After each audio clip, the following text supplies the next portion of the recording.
tov, mazal tov. Ari will share, thank you so much. That was a nice hit. Ari will share a few words of Torah with us, a Dvar Torah. Okay. Shabbat Shalom and Happy Pride Month. That was horrible. Shabbat Shalom. Okay. In this week's Parsha, Bechukotai, which means my laws, I was thinking about the similarities between Judaism and childhood. As a child and as a member of the Jewish community, there are many rules and guidelines which I have to follow. In becoming an adult, a Jewish one at least, I get to decide how I will interpret these traditions. In one of my Torah sessions, I accidentally called God Dad, which led me to realize that the two are not dissimilar. One of the important teachings in the portion is that if you follow the rules, you'll be rewarded, and if you don't, you will not be rewarded.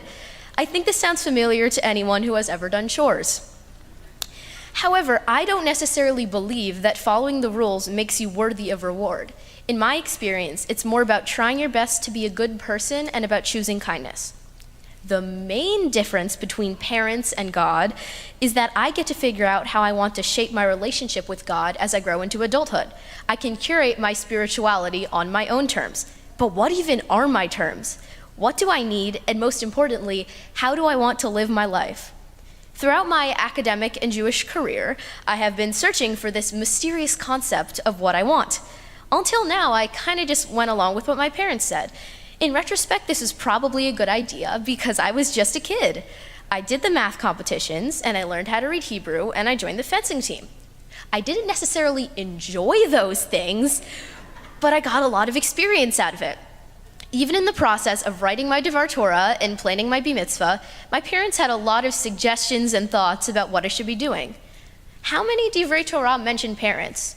Sometimes there's a thank you of some sort, but I want to dive deeper into how my parents helped me develop as a person.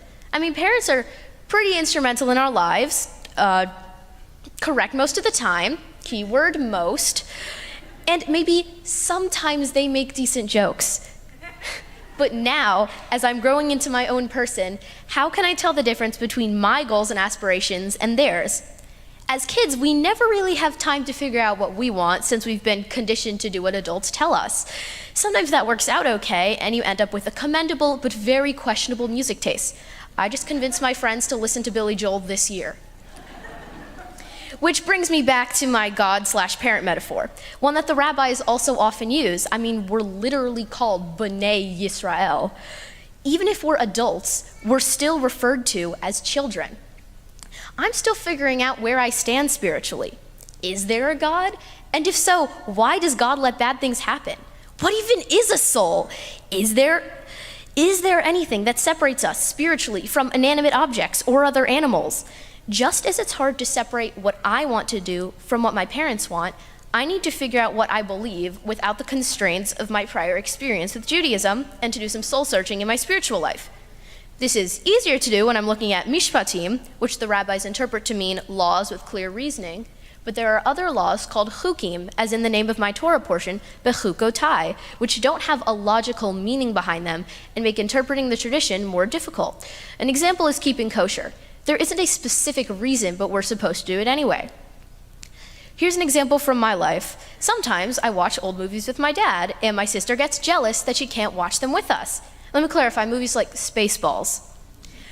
From my perspective on the couch, my sister should probably not be watching these movies. But from her perspective, it's unfair that I get to stay up an hour later watching Airplane or Life of Brian or The Three Amigos, and she doesn't.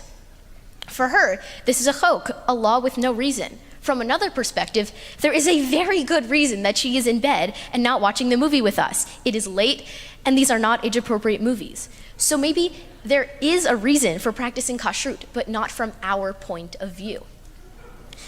This reminded me of a book that my mom incidentally recommended to me, Clara and the Sun by Kazuo Ishiguro, which poses the impossible question, can you truly know someone's heart?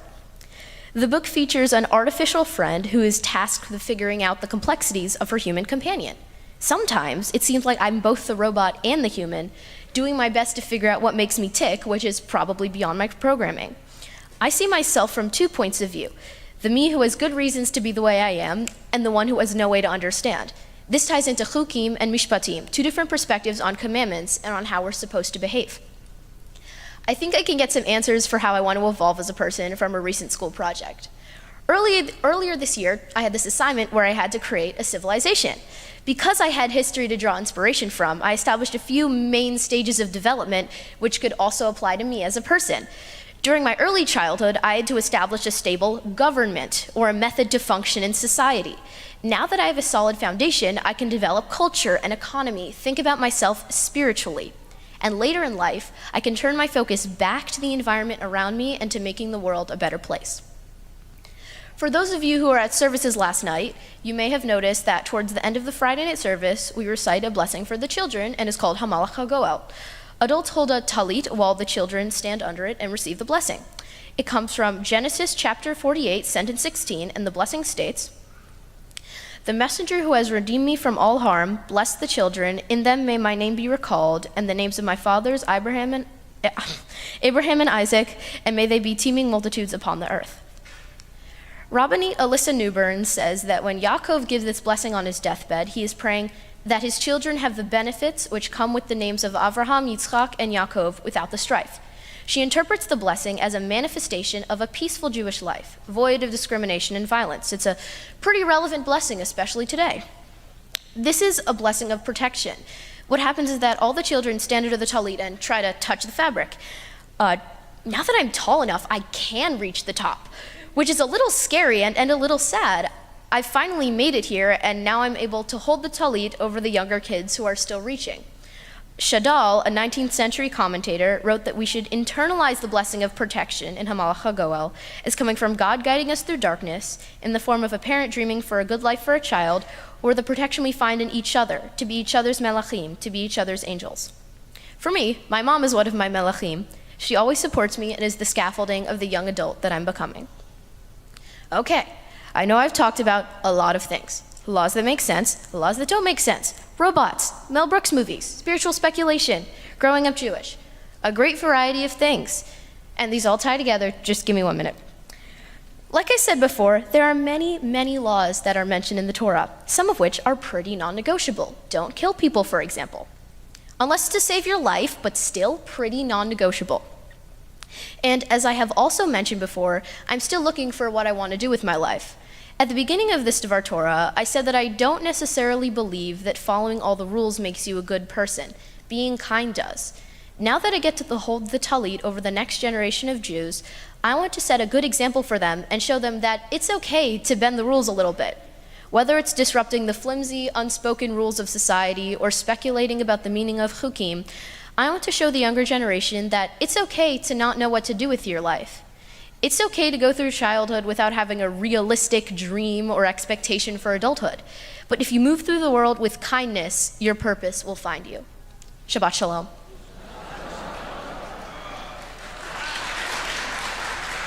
We don't clap, we say a big Yasher Koach, and I'm going to invite everybody to rise.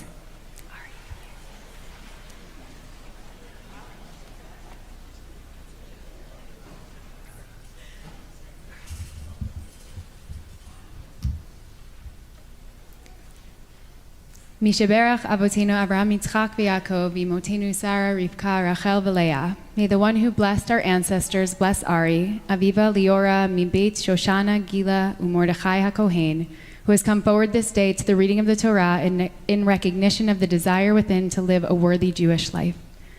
Ari, you grew up here at BJ. From running around the sanctuary to Shabbat family services, both in person and virtually, Shabbat dinners and Gaga, to Purim carnivals and spiels, Kadima, and retreats. You now stand here ready to step into our community and our sacred tradition in a new way, asking all of the big questions. Who am I? Who do I want to be? What is my connection to our history, rituals, and customs? How do I make them my own? What is my relationship with God, Torah, and mitzvot? As a seeker, you are on a quest for answers ever evolving. May your insatiable curiosity, your big and open heart, and introspection, which is a part of who you are, give you the strength to return to these questions over and over again as you continue on your Jewish journey and you discover your unique path and how you want to follow it. Ari, you are wise beyond your years, understanding what Rabbi Abraham Joshua Heschel said when he was only at the end of his life. He said, "When I was young, I admired clever people. Now that I am old, I admire kind people." You are both clever, a voracious reader, creative writer, quick learner, and critical thinker. And you were blessed with an inner kindness as well as an appreciation for the power of kindness. You are the first to say hi to a new student in your class, and rain or shine, you come to BJ almost every Shabbat to be with your grandma and to walk her home. You also believe deeply in the innate kindness of humanity despite, or maybe I should say in light of, your mature understanding of how broken and how hate-filled our world can be. You are committed to social justice and social action, both as a Jewish values and as a part of who you are. Whether you're leading your peers in a march against gun violence or reading up on politics, you are committed to making the world a better place. A few years ago, in a family Shabbat service, I asked why the priests wore stones with all of the names of the 12 tribes on their shoulders. And you thoughtfully said, so they know that they don't have to carry the weight of the service alone. They have all of the people with them.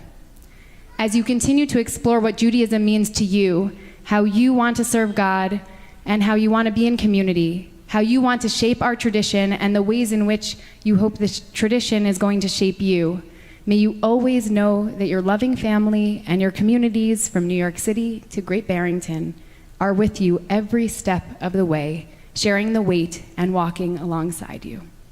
May God continue to be with you and in the life that lies before you, just as God has been with you from the day of your birth until now. May it be God's will that you continue to grow in body and in spirit, in wisdom and humility, in the love of all creatures, in faithfulness and courage, surrounded by your beloved family, and may you always be regarded as gracious and wise in the eyes of God and all of humanity. Yevarechecha Adonai v'yishmerecha. Ya'er Adonai panav elecha v'yichuneka. Yisa Adonai panav elecha v'yasem lecha. Shalom.